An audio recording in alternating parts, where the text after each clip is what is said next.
ఓం శుక్లాంబరధరం విష్ణుం శశివర్ణం చతుర్భుజం ప్రసన్నవదనం ధ్యాయేత్ సర్వ విఘ్నోపశాంతయే అని స్వామివారికి నమస్కారం చేసుకుని, శంకర్ల వారికి కూడా నమస్కారం చేసుకుని, ఆయన చెప్తున్న వివేక చూడామణిలో ఇంకొన్ని శ్లోకాలకు అర్థం చూసుకుందాము.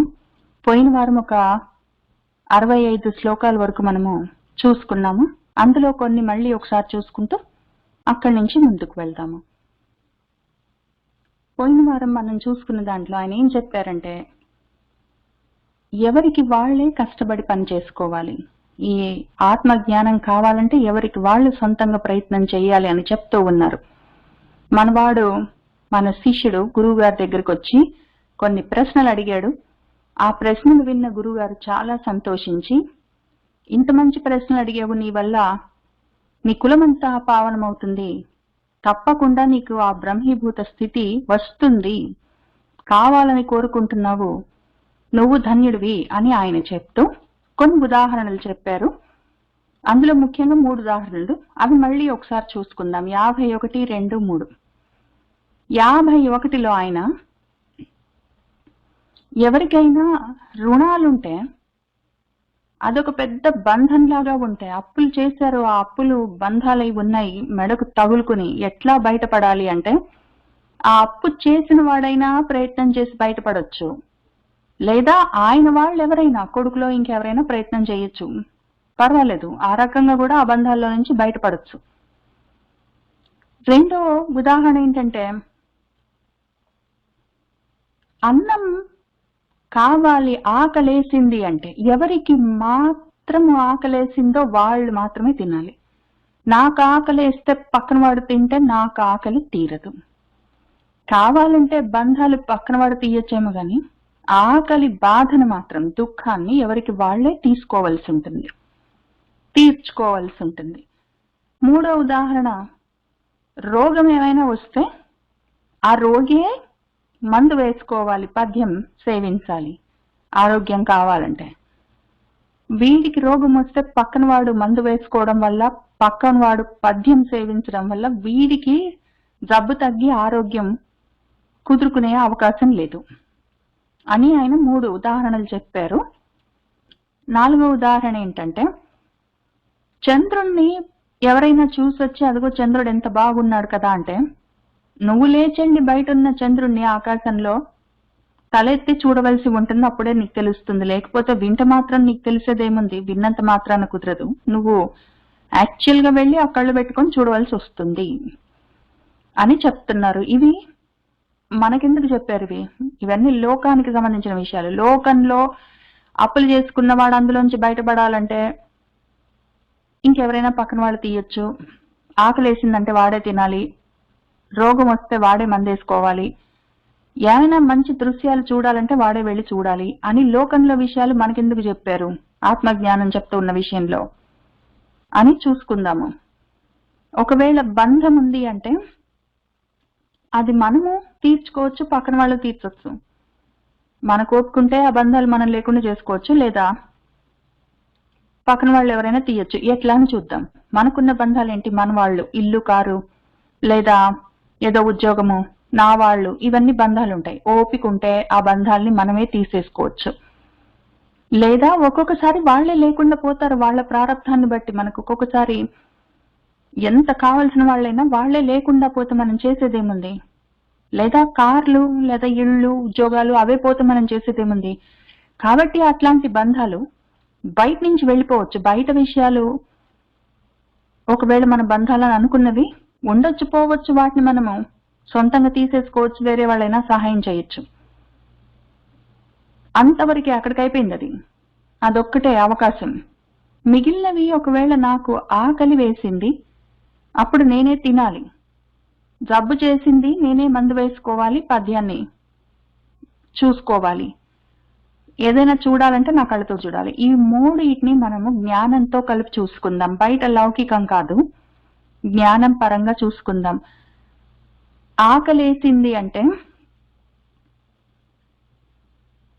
ఆకలి వల్ల 2 లాభాలు ఉంటాయి. అసలు జనరల్ మెయింటెనెన్స్, ఒకవేళ అన్నం తింటే దాంతో పాటే ఆరోగ్యం, అన్నం తింటే ఆరోగ్యం. కాబట్టి జనరల్ గా కూడా ఎవడి జ్ఞానం వాడు సంపాదించుకోవాలి. వాడికి జనరల్ గా మానసికంగా ఆరోగ్యం కావాలి. వాడు బాగుండాలి అంటే వాడే తినాలి, వాడు బాగుపడాలి అంటే వాడే చదువుకోవాలి. పక్కన వాళ్ళు చదువుకుంటే వీడికి చదువు రాదు. కాబట్టి ఇది ఆరోగ్యం కోసం అన్నం తిన్నట్టు మన బాగు కోసం మనమే చదువుకోవాలి. పక్కన వాడు చదివితే ఇవి రుణమోచనం కోసం అని చెప్పి కొడుకులో ఇంకెవరైనా పక్కన వాళ్ళు ఏదైనా చేసినట్టు మనకెవరు ఏం చేయలేరు. మనమే చదువుకోవాలి. మనకు ఆరోగ్యం కావాలంటే మన అన్నం మనం తిన్నట్టు, మనం బాగుపడాలంటే మన పుస్తకాలు మనం పెట్టుకొని చదువుకోవాలి. తర్వాత ఒకవేళ ఆరోగ్యం బాగలేదంటే 2 చేయాలి. ఔషధం సేవించాలి, పథ్యం సేవించాలి. ఔషధం అంటే మందు ముందు వేసుకోవాలి. తర్వాత పథ్యం, ఏది తినకూడదో అది తినకుండా ఏది తినమన్నారో అది తింటూ ఉండాలి. అది పథ్యం. ఆ 2 చేయాలి. కాబట్టి దీనికి ఏమి అంటే ఔషధం వేసుకోవడం అంటే జబ్బు తగ్గడానికి ఏమి కావాలో ఆ విధంగా మనము అటువంటి జ్ఞానాన్ని పుచ్చుకోవాలి, సేవించాలి. ఔషధ సేవ చేసినట్టు జ్ఞాన సేవ చేయాలి. లోపలికి జ్ఞానాన్ని పంపిస్తూ ఉండాలి. ఆ లోపలున్న అంధకారాలు, చీకట్లు, అజ్ఞానాలు, కోపాలు ఇటువంటివన్నీ తగ్గించామని జబ్బులు. ఆ జబ్బులన్నీ తగ్గడానికి ఏం చేస్తామంటే మరి మందు వేసుకోవాలి. మందు మళ్ళీ ఏంటి? జ్ఞానమే. ఆ జ్ఞానమన్న మందు వేసుకుంటే ఆ అజ్ఞానమన్న జబ్బు తగ్గుతుంది. అది ఔషధ సేవ. కాక పథ్యం కూడా పాటించాలి. జ్వరం వచ్చింది వాడికి, రోగం అది తగ్గాలి అంటే వాడు ఆ రోగం తగ్గడం, జ్వరం తగ్గడానికి వేసుకునే మందుతో పాటు పథ్యం కూడా ఉంటుంది. ఏమి తినొద్దంటారు? కారంవి, పుల్లవి, స్పైసీ ఫుడ్ అవన్నీ తినకుండా, అరగని విషయాలన్నీ తినకుండా, కడుపు చాలా టెండర్గా ఉంటుంది ఆ టైంలో, శరీరం అంతా అలసిపోయి ఉంటుంది. జనరల్ మెయింటెనెన్స్ కి కూడా దానికి ఓపిక ఉండదు.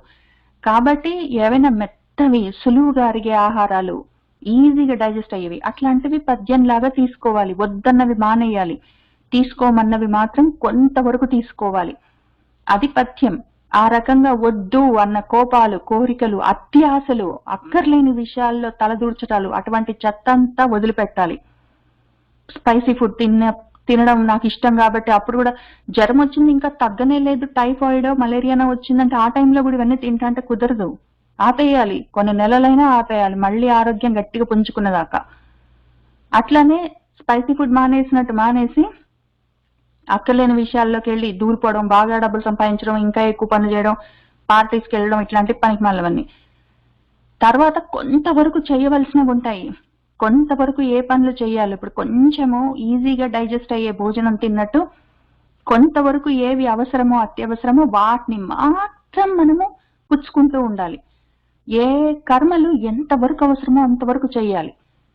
ఆ రకంగా చేస్తూ ఉంటే, పథ్యం పాటిస్తూ ఉంటే, ఔషధ సేవ చేస్తూ ఉంటే, ఔషధ సేవ ఇక్కడ మనకు జ్ఞాన ఔషధ సేవ, పథ్యం అంటే అక్కర్లేని విషయాలు వదిలిపెట్టడం.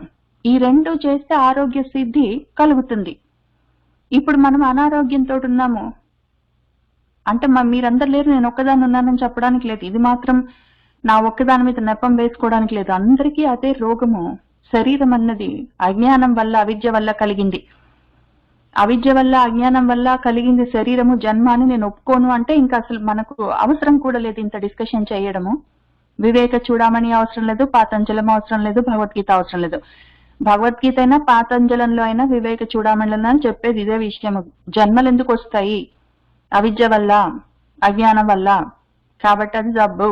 అది ఆరోగ్యాన్ని, ఆరోగ్యంగా పూర్ణ పురుషుల్లాగా ఉన్న వాటిని అపరిపూర్ణంగా తయారు చేసింది అది రోగము అని చెప్తున్నారు. దాంట్లోంచి బయటపడాలంటే మళ్ళీ ఔషధం ఒక్కటే ఉంది, జ్ఞానం. అది ఎవరికి వాళ్లే చేయాలి. పక్కన వాడు చేస్తే వీడికి రాదు.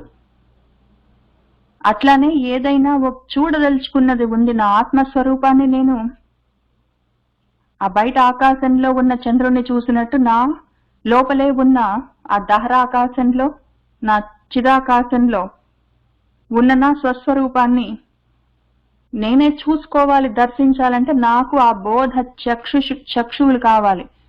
ఆ బోధ చక్షుష చూడాలి దాన్ని. బోధ చక్షువులు, జ్ఞాన చక్షువులు కావాలి, మళ్ళీ జ్ఞానమే కావాలి. కాబట్టి ఆయన ఏం చెప్తున్నారంటే మనకి ఏది తక్కువైందో దాన్ని పెంచుకోవడం, అక్కర్లేనివి తగ్గించుకోవడం, మళ్ళీ అదే అభ్యాసం వైరాగ్యం. పద్యం ఏమి అంటే వైరాగ్యం, అక్కర్లేనివన్నీ వదిలిపెట్టుకుంటూ పోవడం. ఔషధ సేవ, జ్ఞాన సేవ. ఆకలేసింది, నా బతుకు పండేందుకు మార్గం కావాలి, మళ్ళీ జ్ఞాన సేవ. ఇది అభ్యాసం చేయాలి. అన్నము అభ్యాసం లాగా ప్రతిరోజు చేస్తాము, కంటిన్యూస్ గా నిరంతరం చేస్తాం అన్నం తినడం. ఎందుకు చేస్తాము అంటే ఆరోగ్యం బాగుండాలంటే. మరి జ్ఞాన సేవ చేస్తూ ఉండాలి మనం బాగుపడాలంటే. ఆకలి ఒక్కసారి వేస్తే ఒక్కసారి తింటే అయిపోయింది. ఆకలి మళ్ళీ మళ్ళీ వేస్తూనే ఉంటుంది. తగ్గినా కొద్దీ మళ్ళీ అందులో కడుపులో దాన్ని ఫిల్లింగ్ చేస్తూనే ఉండాలి. అది అభ్యాసంగా చేయాలి, ఒకసారి చేస్తే అయిపోయేది కాదు. కంటిన్యూస్ గా నిరంతరం చేస్తుండాలి అన్నం తినడం. శరీరాన్ని మెయింటైన్ చేయాలంటే, ఆరోగ్యం మెయింటైన్ చేయాలంటే. అన్నం తినకపోతే అనారోగ్యం. అట్లనే మన జ్ఞానాన్ని కూడా నిరంతరం కంటిన్యూస్ గా మెయింటైన్ చేయాలి. అప్పుడప్పుడు చేస్తే, ఎప్పుడో ఒకసారి చేస్తే సరిపోదు. కానీ జబ్బు చేస్తే మాత్రం అది తగ్గిన దాకా చెయ్యాలి. ఆ తగ్గిన దాకా ఔషధ సేవ చేయాలి. అంటే అసలు ఇదంతా ఏంటని నాకు తెలిసిన దాకా ఆత్మ విద్య వరకు సాధన చేయాలి. కొంచెం కొంచెం భగవద్గీత అప్పుడిప్పుడు చదువుతాను, పుణ్యం వస్తుంది, స్వర్గానికి గిర్గానికి వెళ్తానంటే అక్కడికి అయిపోలేదు. వింటే నాకు చాలా బాగుంటుంది, అప్పుడప్పుడు వింటే సరిపోదు. ఆ జబ్బు తగ్గిన దాకా ఔషధ సేవ చేయాలి. అందులో వాళ్ళు ఒకళ్ళ డాక్టర్స్ జ్వరం వచ్చిందంటే 5 days వేసుకో, 10 days వేసుకో, 1 month వేసుకో మందులు అంటే, ఆ తగ్గిపోయిందిలే అని చెప్పి 2 రోజుల తర్వాత, 1 రోజు తర్వాత మానేస్తే మళ్ళీ అది తిరగబెడుతుంది, ఇంకా గట్టిగా వస్తుంది. అది తిరగబెడుతుందని వాళ్ళు ఒప్పుకోరు, డాక్టర్స్ తిడతారు. మళ్ళీ మొత్తం తగ్గిపోయినట్టే అనిపించినా కూడా, ఇంకేం లేదని అనిపించినా కూడా వాళ్ళు చెప్పినంత వరకు డోస్ మొత్తం వేసుకోవాలి. అట్లానే మన భగవద్గీతలో, వివేక చూడమణిలో, పాతంజలంలో చెప్పిన మొత్తం డోస్ అంతా ఉత్తది కూడా కాదు మనకి. పాతంజలము, భగవద్గీత, వివేక చూడమణి, బ్రహ్మసూత్రాలు, ఉపనిషత్తు అని ఒక లైనప్ ఉంది మనకి. దాన్ని ప్రస్థానత్రయం అంటారు. మొత్తం మహాప్రస్థానం మనది. అది మొత్తం అయిన దాకా ఆ మొత్తం వాళ్ళు ఎంత డోసేజీ చెప్పారో అంతవరకు వాళ్ళు చెప్పినంత వేసుకోవాల్సిందే. మధ్యలో నాకు అర్థమైపోయింది, మొత్తం వచ్చేసిందని ఆపేయడానికి లేదు. మళ్ళీ అజ్ఞానంలో పడతాం. మళ్ళీ తగ్గుతున్న జ్వరం మళ్ళీ వెనక్కి వచ్చి తిరగబెట్టినట్టు మళ్ళీ అజ్ఞానం పట్టుకుంటుంది. ఇంకా దాగదు. చివరి దాకా వెళ్ళవలసిందే. వాళ్ళు చెప్పినంత మెడికేషన్ మొత్తం చివరి దాకా తీసుకోవాలి, వాళ్ళు ఎంత ప్రిస్క్రైబ్ చేశారంత. కాబట్టి ఔషధ సేవ, మన జ్ఞాన ఔషధ సేవ ఎంతవరకు చేయొచ్చు, ఎక్కడ ఆపేయచ్చు అంటే ఎక్కడ ఆపేసేది లేదు. మొత్తం నువ్వు నీ పూర్ణ పురుష స్థితి మొత్తం, నీ స్వస్వరూప జ్ఞానం కలిగిన దాకా, ఆరోగ్యం సిద్ధించిన దాకా, మళ్ళీ ఈ అవిద్య, అజ్ఞానం అన్న విషయాలతో కూడిన జన్మల పరంపరలన్న రోగం మళ్ళీ పట్టకుండా, తిరగబెట్టకుండా ఉన్నంత వరకు ప్రయత్నం చేయవలసిందే. మధ్యలో ఆపితే చెప్పేవాడికి ఏం నష్టం లేదు, వీడే మళ్ళీ ఇంకా ఎన్నో జన్మలు ప్రయత్నం చేసుకోవాల్సి వస్తుంది. అది ఎట్లా చేయాలి? ఇంతవరకు చేస్తే ఆరోగ్య సిద్ధి కోసం ముందు అక్కర్లేని వదిలిపెట్టి పద్యం, కావలసినవి లోపలికి సేవించడం జ్ఞాన సేవ చేసిన తర్వాత అసలు స్వస్వరూప జ్ఞానం, వస్తువు స్వరూపం ఏంటి, అసలు వస్తువేంటి ఆభాసాలన్నిట్లో అన్నప్పుడు అది చూడ్డానికి మళ్ళీ దానికి సపరేట్ స్పెషల్ శుద్ధ జ్ఞానం, స్ఫుట జ్ఞానం కావాలి. ఆ శుద్ధ జ్ఞానం ఇంత దాకా వస్తే, అసలు ఆరోగ్యం వస్తే తర్వాత స్ఫుట జ్ఞానం వస్తుంది. అక్కడ దాకా వెళ్ళాలి. అదంతా నిజ చక్షుష, నీకు నువ్వే జ్ఞాతవ్యం, తెలుసుకోవలసిన విషయం. వేరే రకంగా అన్యైహి, వేరే విధంగా అవగమ్యతే కిం, వస్తుందేంటి అని ఆయన అడిగాడు. అది పోయిన వారం చూసుకున్న విషయాల్లో ఒక విషయము. తర్వాత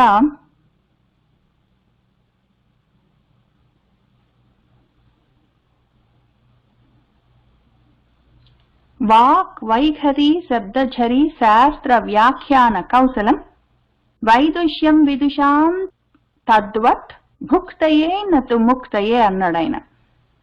ఏదో గొప్ప శబ్ద ఝరిత వాక్ ఝరితోటి ఉత్తమ వ్యాఖ్యానాలు కాదు, వైఖరి వాక్కులతో గొప్ప గొప్ప శాస్త్ర వ్యాఖ్యానాలన్నీ చేయడం, ఎంతో కుశలత కలిగి ఉండడం, ఇవన్నీ భుక్తికి పనికొస్తాయేమో, ముక్తికి కాదు. ఆ విదుషాం వైదుష్యం, ఆ విదుషులు పండితుల యొక్క పాండిత్యం అంతా దానికే పనికొస్తుంది అని ఆయన చెప్పినప్పుడు, ఈ 58వ శ్లోకంలో ఆయన పండితులని తృణీకార భావంతో చూస్తున్నట్టు అనిపిస్తుంది. ఇక్కడ చెప్తున్నది మనము వివేక చూడమని చెప్తున్న శంకర్ల వారిని పక్కన పెడతాం. యాక్చువల్ గా చెప్తున్న గురువు గారు. ఆ శిష్యుడు వచ్చి అడిగితే గురువు గారి మాట అంటున్నాడు, పండితుల యొక్క పాండిత్యం ముక్తికి పనికి వస్తుందేమో నాయన, ముక్తికి కాదు అని ఆయన చెప్తున్నప్పుడు పండితులని తక్కువ చేసి మాట్లాడట్లేదు. ఎందుకంటే ఆ వచ్చి అడిగిన వాడున్నాడు, ఈ ప్రశ్నలు అడిగిన శిష్యుడున్నాడు. ఆ శిష్యుడు వచ్చి నన్ను శిష్యుడిగా పెట్టుకో అని అడిగినప్పుడు మన గురువు గారు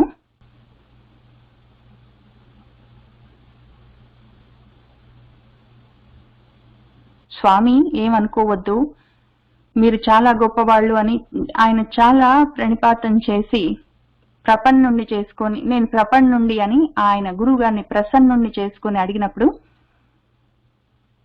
అప్పుడు ఆ మహాత్ముడు సహసా వెంటనే ఆ గురువు గారు మహాత్మా సహసా అభీతిని భయం లేదు అన్న అభయాన్ని దదాతి ఇస్తాడు, ఇవ్వాలి ఆ విధంగా అని చెప్తూ ఉన్న చోట మన గురుగారు శిష్యుణ్ణి విద్వాన్ అని పిలిచాడు, పండితుడా అని పిలిచాడు.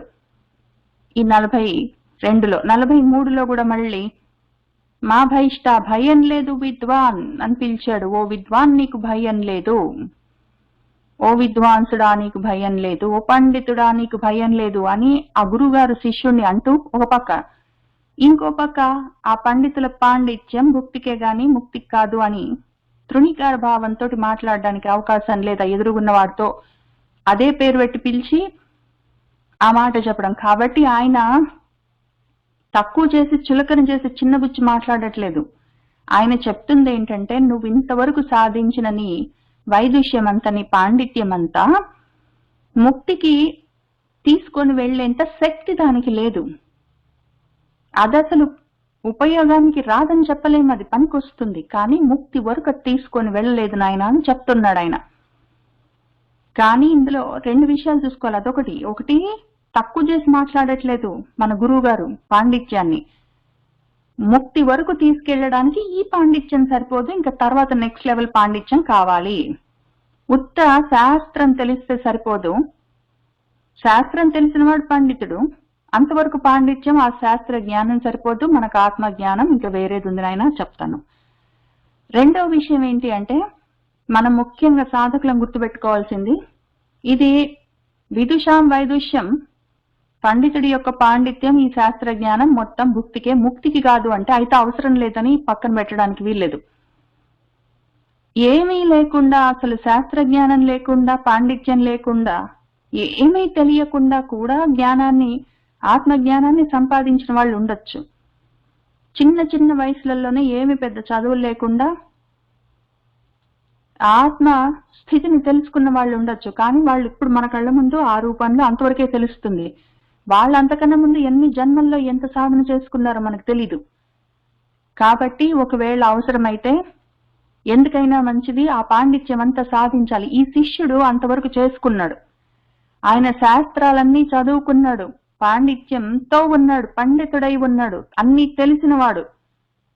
ఆయన రకరకాలుగా పాతంజలం చెప్పిన విషయాలు యమ నియమాదులతో సహా అన్ని తెలుసుకున్నవాడు, అభ్యాసం చేసుకున్నాడు. అధ్యయనం చేయడం ఒకటే కాదు, అభ్యాసం కూడా చేసుకున్నవాడు.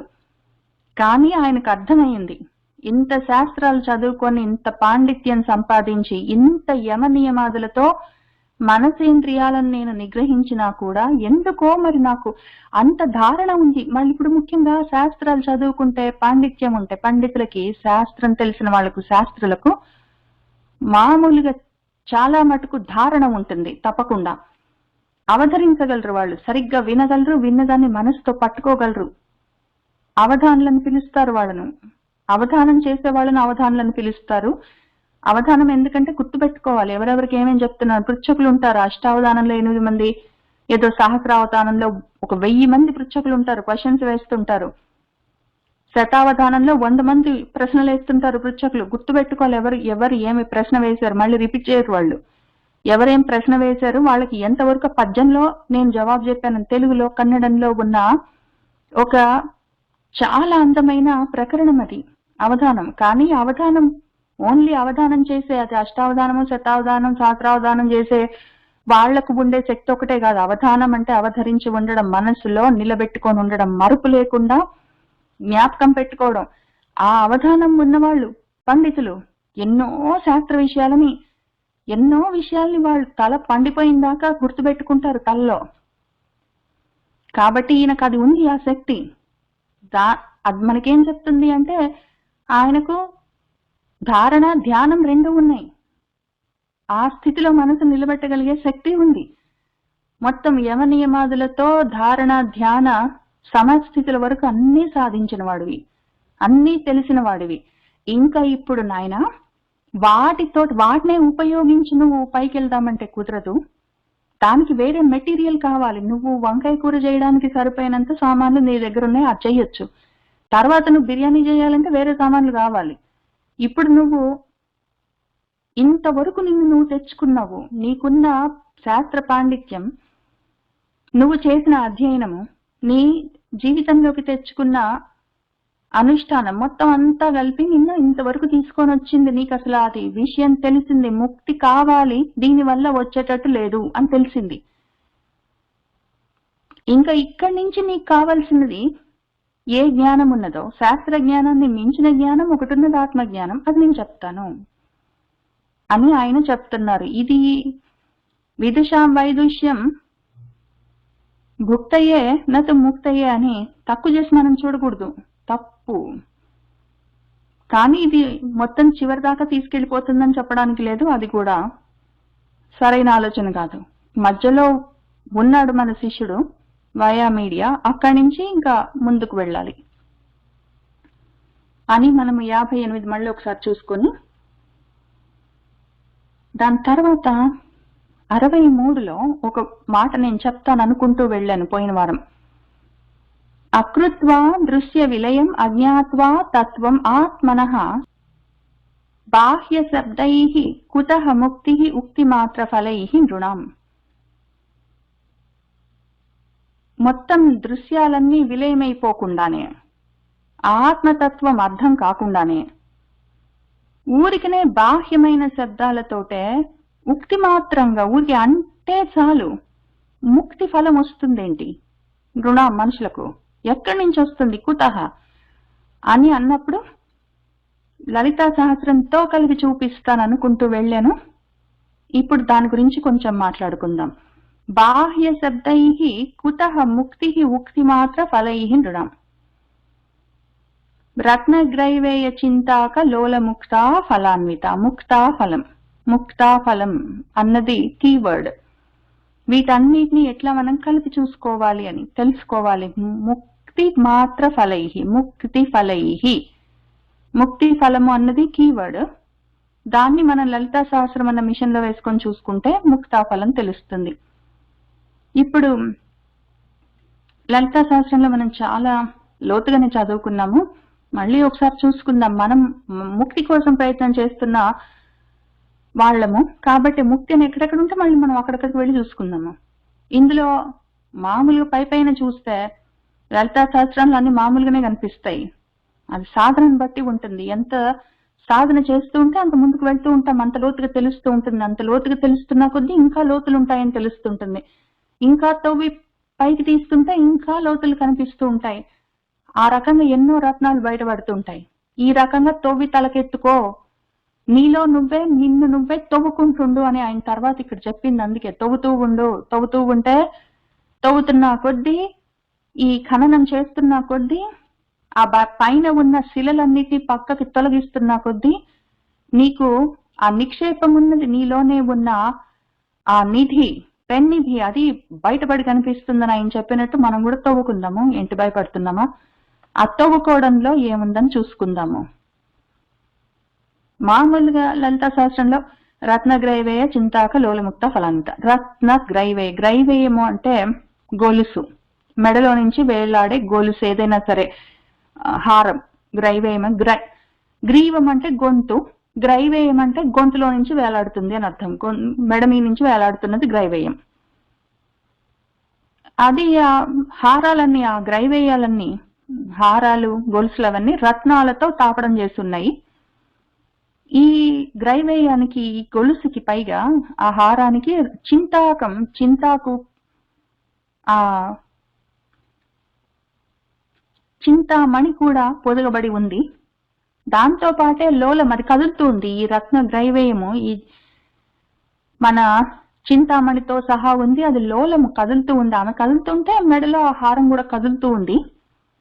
దానికి ముక్తా ఫలాలు కూడా ఉన్నాయి. అన్విత కూడి ఉన్నాయి. ఈ గ్రైవేయానికి, హారానికి ముక్తా ఫలాలంటే ముత్యాలు, ముక్తా ఫలాలంటే ముత్యాలు కూడా ఉన్నాయి. కాబట్టి ఆమె వేసుకున్న మెడలో ఉన్న ఒక అందమైన హారం ఉంది. అమ్మవారి మెడలో ఒక అందమైన ముత్యాల హారం ఉంది. దానికి ముత్యాలు ఉన్నాయి. దానికి చిన్న లాకెట్ కూడా ఉంది, చింతామణి. ఆ పైనంతా యాక్చువల్ గా ఆ మొత్తం ఆ లాకెట్ చుట్టూ ఆ ముత్యాల హారానికి అంతా రత్నాలు కూడా తాపడం చేసింది. బంగారంతో చేసి ఉండొచ్చు. ఆ రకంగా ఉన్న అందమైన ఒక గొలుసును, హారాన్ని ఆమె వేసుకుని ఉంది. అన్విత కూడి ఉన్నది అని అది ఒక అమ్మవారి గురించిన ఒక డిస్క్రిప్షన్. రత్నగ్రైవేయ చింతాక లోలముక్త ఫలం. ఇప్పుడు మనం చూసుకుందాం. అంత మాత్రానికి అయితే లలితా శాస్త్రం మనకు ఇంత రహస్యమైన నామాలతో కూడి ఉన్న శాస్త్రం అని ఎందుకు చెప్తాము?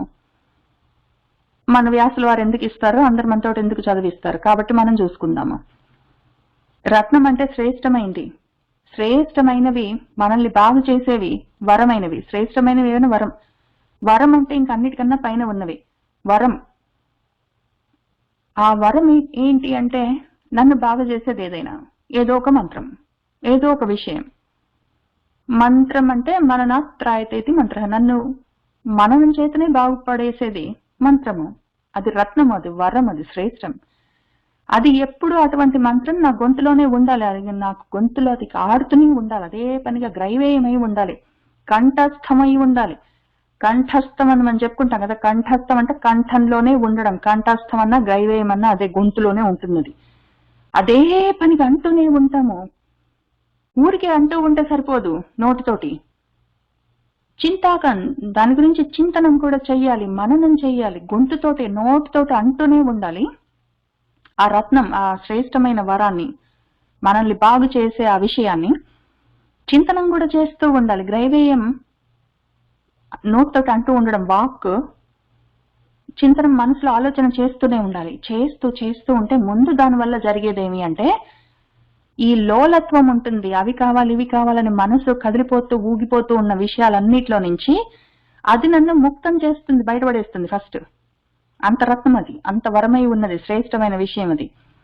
జస్ట్ నేను మనసులో ముందు నోటితో అంటూ తర్వాత మనసులో దాన్ని అనుకుంటూ ఉంటే నాలో ఉన్న ఈ లోలత్వం అంతా అది తీసేస్తుంది, ముక్తం చేస్తుంది, అందులోంచి నన్ను బయటపడేస్తుంది. తర్వాత ఏం చేస్తుంది? చివరికి అల్టిమేట్ గా రావాల్సిన ముక్తి ఫలాన్ని కూడా నాతో కలుపుతుంది. అన్విత, నేను అప్పుడు కూడి ఉండొచ్చు, నా మనస్సు దాంతో కూడి ఉండొచ్చు. కాబట్టి రత్న గ్రైవేయము, చింతాకం రెండు చేయాలి. రత్నాన్ని పెట్టుకొని గ్రైవేయం చేయాలి, చింతాకం చేయాలి. దానివల్ల లోలత్వం అంతా ముక్తమైపోతుంది. తర్వాత చివరిన అల్టిమేట్ ముక్తాఫలం నాకు దక్కుతుంది. ఇందులో ముఖ్యంగా ఉన్న విషయం ఏంటంటే గ్రైవేయం కావాలి, చింతాకం కావాలి. నాకు నోట్లో ఆడుతుండాలి, మనసులో కదులుతుండాలి. వాక్కుగా అనాలి, నేను మనసులో దాని గురించి మననం చేసుకోవాలి, ఆలోచించుకోవాలి. ఒక్కటుంటే సరిపోదు, రెండూ ఉండాలి. ఊరికే ఒక రత్నం, వరం, ఒక శ్రేష్టమైన మంత్రం నాకు దొరికింది, దాన్ని గ్రైవేయం కంఠస్థం చేశాను, ఓం నమో నారాయణాయ, లేకపోతే శ్రీమాత్రే నమః, ఏదో ఒకటి ఒక మంత్రం దొరికింది నాకు.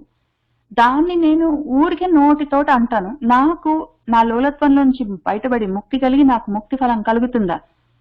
కావాలంటే మధ్యలో చింతాకం అవుతుంది, ఇది కూడా చేయవలసిందే. అదే విషయం ఆయన ఇక్కడ చెప్తున్నారు.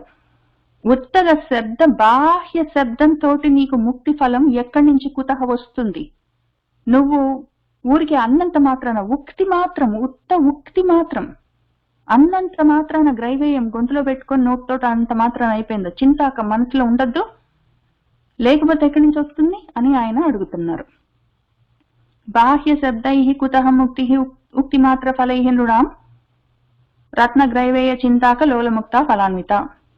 ఇక్కడి దాకా వచ్చాం కాబట్టి నాకు చాలా ఇష్టమైన ఇంకొక నామ, అన్ని ఇష్టమే. అందులో ఇంకొకటి కూడా చూసుకుందాం. ఇంతవరకు వచ్చాం కదా, ఒకదాంతో అయిపోతే కష్టం. ఇంకొకటి చూద్దాం. ఇంద్రగోప పరిక్షిప్త స్మర తూణాభ జంఘిక అని ఒకటి ఉంటుంది. దీనికి మామూలు అర్థం ఏమి అంటే,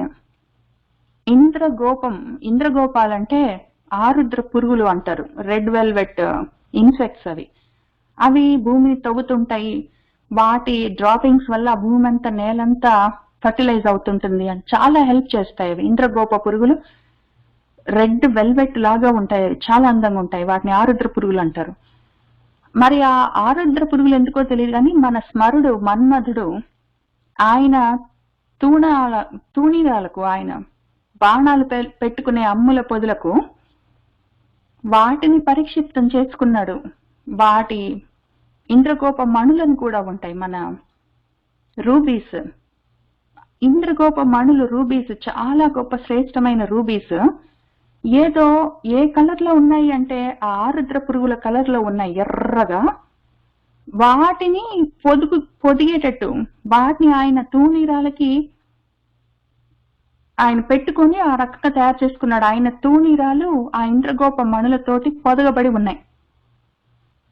ఇప్పుడు ఆయన తూణీరం, బాణాలు పెట్టుకునే తూణీరం కింద కొంచెము చిన్నగా ఉంటుంది ఆ సిలిండర్, పైన కొంచెం వెడల్పుగా ఉంటుంది దాని సర్కంఫరెన్స్.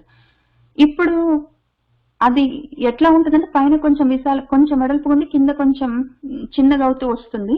ఆ రకంగా మన జంఘాలు ఉంటాయి, మన పిక్కలు. అమ్మవారి పిక్కలు కూడా అట్లానే ఉన్నాయి, స్మరుడి యొక్క తూణీరాలు ఉన్నట్టున్నాయి. ఏదో మన స్మరుడు ఎర్రటి ఇంద్రగోప మణులను ఏదో ఆరుద్ర పురుగులు లాంటి డిజైన్ లో ఉన్న వాటిని తాపడం చేయించుకున్నాడు. అమ్మవారి పిక్కలు కూడా ఆ రకంగా ఎర్రగా నిగనిగలాడుకుంటూ ఏదో మన్మధుడి తూణీరాల్లాగా ఉన్నాయి అని దాని మామూలు అర్థం. అయితే దానికి ఏమైనా చెప్పుకోవచ్చు, అమ్మవారి పాదాలు అంత అందంగా ఉన్నాయి, మనసును అటు సైడ్ తిప్పుతాయి, లేకపోతే చాలా అందంగా ఉన్నాయి. అసలు మన్మధుడే ఎంతో గొప్పవాడంటే అసలు అందానికి అందం కదా మన్మధుడు. మన్మధుడి యొక్క తూణీరాల్లాగా అమ్మవారి పాదాలని అంటే అమ్మవారు ఇంకా చాలా అందంగా, ఎంతసేపైనా అందం గురించి చెప్పొచ్చు. ఎర్రగా ఉందని చెప్పొచ్చు, నిగనిగలాడుతుందని చెప్పొచ్చు, ఆ ఆకృతిలో ఉందని చెప్పొచ్చు. దానివల్ల మనకి ఏంటి ఉపయోగం? లలితా సహస్రనామంలో ఆ నామాన్ని మనము పారాయణం చేయడం వల్ల మనకేంటి లాభం చూసుకోవాలి కదా.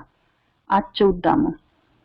ఇంద్రుడు అన్నప్పుడల్లా నా మనసు వెంటనే ఆటోమేటిక్ గా ఇంద్రియాల సైడ్కి వెళ్ళిపోతాయి. ఇంద్రియాలన్నిటినీ నడిపించేది ఇంద్రుడు. ఇంద్రియాలన్నీ దేవత శక్తులతో ఉంటాయి. నా కన్నైనా ఏదో అగ్ని అన్న దేవతా శక్తులతో, సూర్యుడు అన్న దేవతా శక్తి, నా వాక్కు అగ్ని అన్న దేవతా శక్తి, నా భుజాలు ఏదో ఇంద్రుడన్న దేవతా శక్తి, ఏదో ఒకటి ఉంటాయి. ప్రతి ఇంద్రియానికి ఒక దేవతా శక్తి ఉంటుంది. ఈ దేవతలందరికీ రాజైన వాడు ఇంద్రుడు. కాబట్టి ఇంద్రియాలన్నిటినీ నడిపిస్తున్నవాడు, ఇంద్రియాల మొత్తం గ్రూపు ఇంద్రుడు అని మనసులో ఒకటి గట్టిగా పెట్టేసుకున్నాను. అది ఆ మాట ఎక్కడ కనిపించినా అదొక్కటి కీవర్డ్ లాగా చూసుకున్నామంటే మాత్రం మిగిలిందంతా అన్లాక్ అవుతుంది. వాళ్ళు ఏం చెప్తున్నారు అక్కడ డికోడింగ్ చేసుకోవచ్చు. గోపం అంటే కాపాడడం, గోపాలకుడు లాగా. పా అంటే పాలించడం, గో అంటే గోవులు.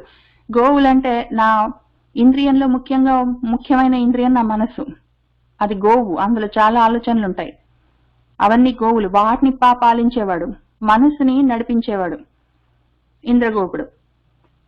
ఇప్పుడు ఈ ఆలోచనలు అనుకున్నాం కదా, ఈ గోవులని పాలించేది, ఆలోచనల్ని పాలించేది నా మనసు అనుకున్నాం కదా. ఇంద్రియాలన్నిటినీ, మనసులో ఉన్న ఆలోచనలన్నిటినీ పాలించేది ఇంద్రగోపుడు ఎవరు అంటే నా మనసు.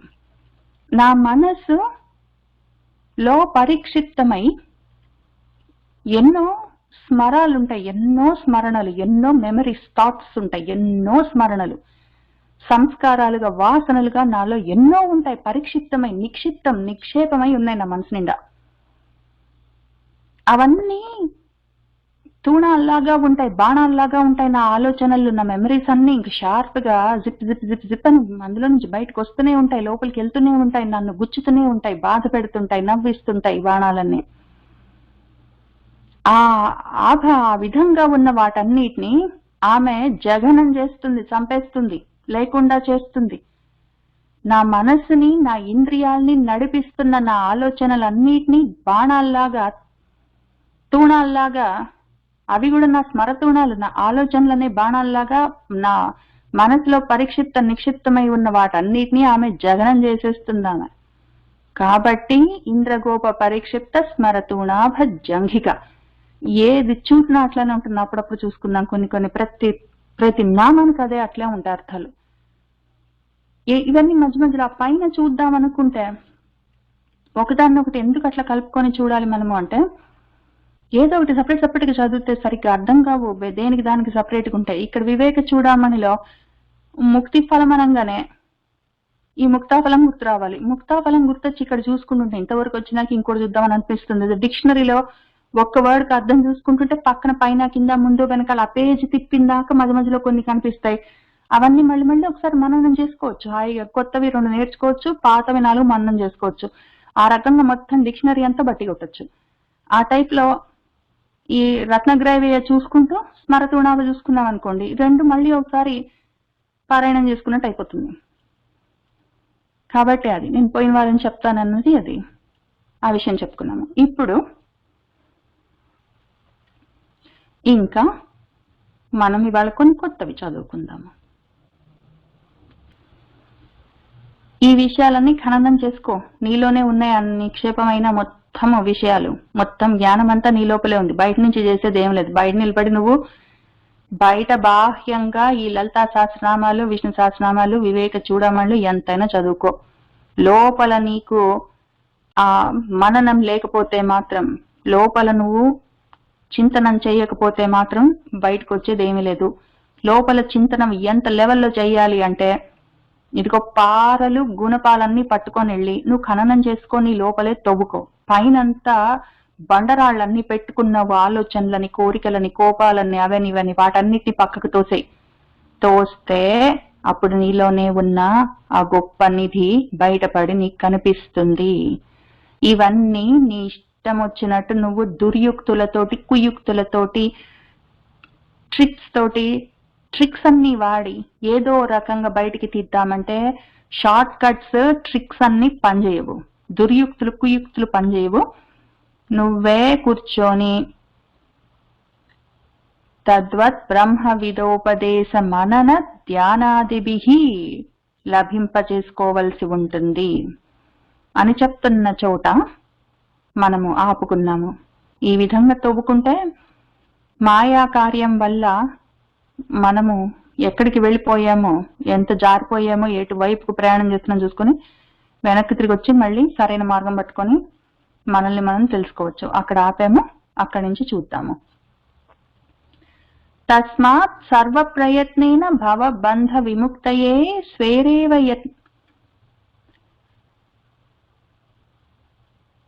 ఇక్కడ స్వైరేవ అనుంది, ఇంకొకటి కూడా చూద్దాము.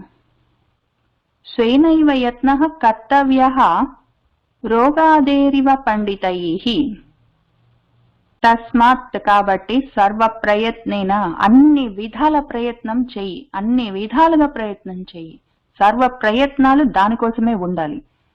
దేనికోసం అంటే భవబంధ విముక్తి కోసం ఉండాలి.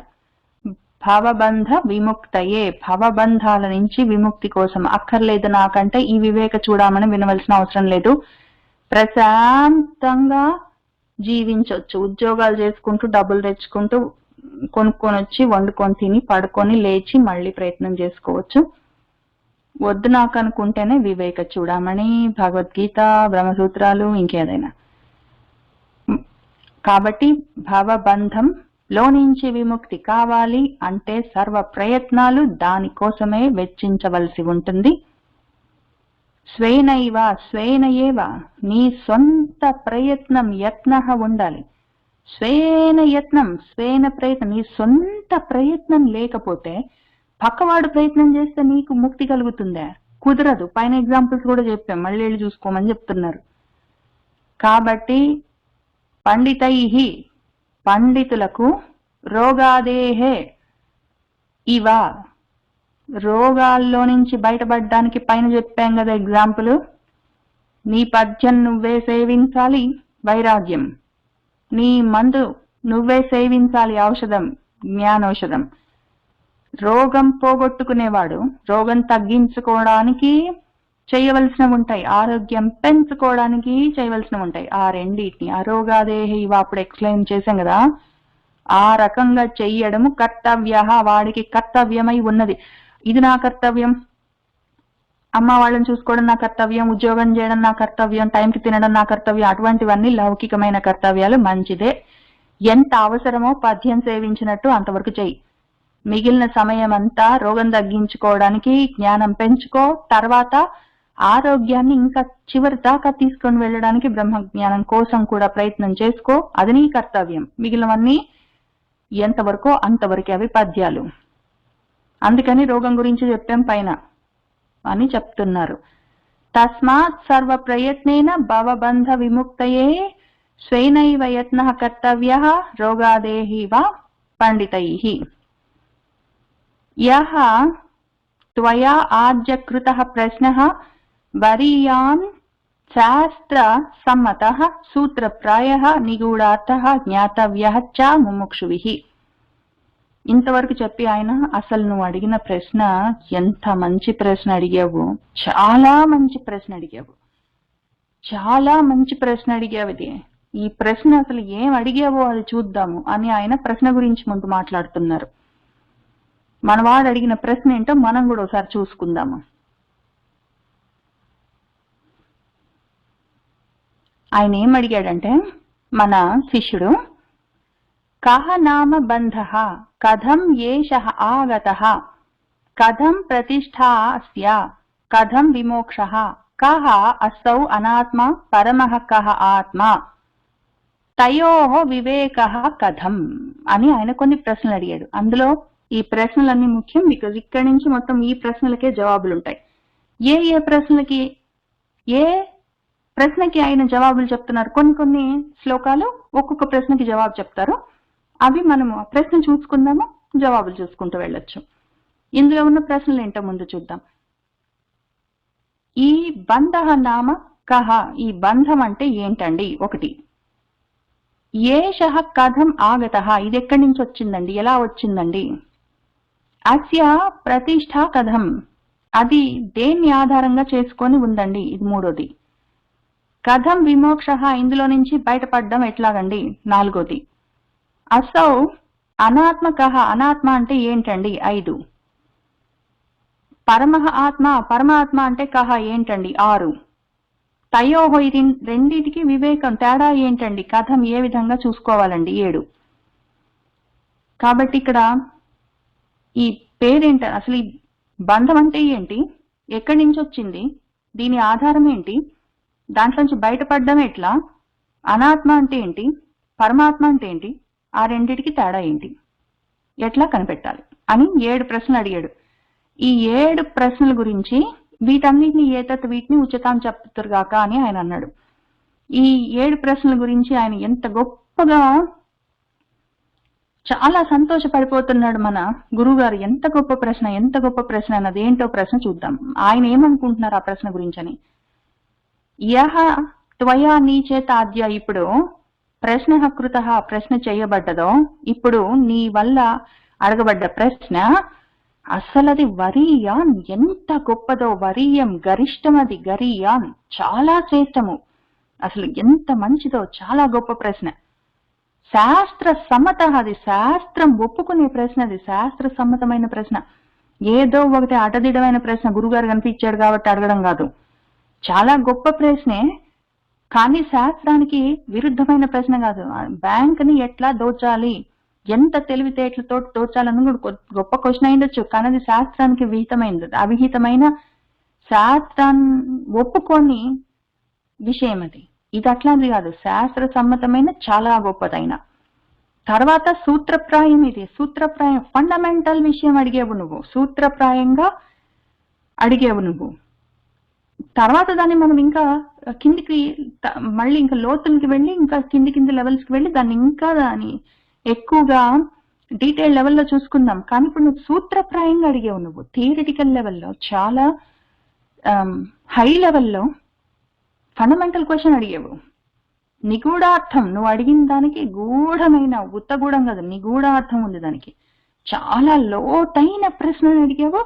నువ్వు అడిగిన ప్రశ్న ఎంత గొప్పదంటే, ఇంకా ఎంతో గొప్ప అర్థం, ప్రయోజనం, పరమార్థం వస్తుంది. ప్రశ్న అంత గొప్పది, అసలు అర్థం అందులో నుంచి వచ్చేది చాలా పెద్దది.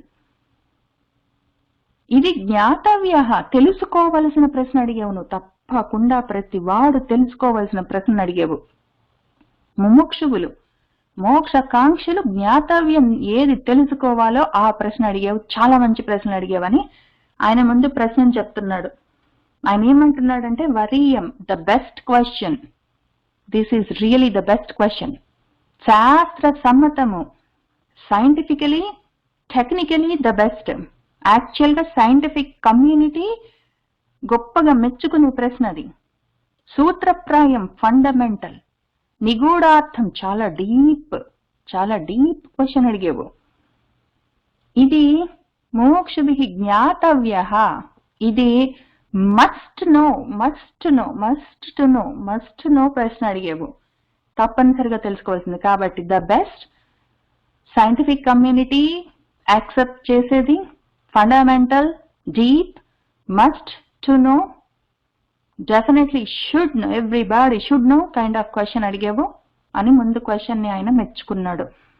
యః త్వయా ఆద్య కృతః ప్రశ్నః వరీయాన్ శాస్త్ర సమ్మతః సూత్రప్రాయః నిగూఢార్థః జ్ఞాతవ్యః చ ముముక్షుభిః. శృణుష్వావహితః విద్వన్ యత్ మయా సముదీర్యతే తత్ ఏతత్ శ్రవణాత్ సద్యః భవబంధాత్ విమోక్షసే. ఓ విద్వన్, ఓ విద్వాంసుడా, ఇంత దూరం సాధన చేసావు, శాస్త్రాలన్నీ చదువుకున్నావు, శాస్త్ర సమ్మతమైన ప్రశ్న ఒకటి అడిగావు. ఇప్పుడు యత్ ఏదైతే మయా నా చేత సముదీర్యతే చెప్పబడుతూ ఉన్నదో అది అవహిత, నువ్వు నియమించబడ్డ మనసుతో, శ్రద్ధతో, ఫోకస్ తోటి శృణుష్వ, వినుమరి చెప్తాను. నువ్వు అడిగిన ప్రశ్న అంత గొప్పది, చాలా డీప్ క్వశ్చన్ అడిగావు, తప్పకుండా తెలుసుకోవలసిన క్వశ్చన్ అడిగావు. నేను చెప్తున్న దాన్ని అవహితమైన మనసుతో, సమస్థితిలో ఉన్న మనసుతో, ఫోకస్ తో శ్రద్ధగా వినుమరి.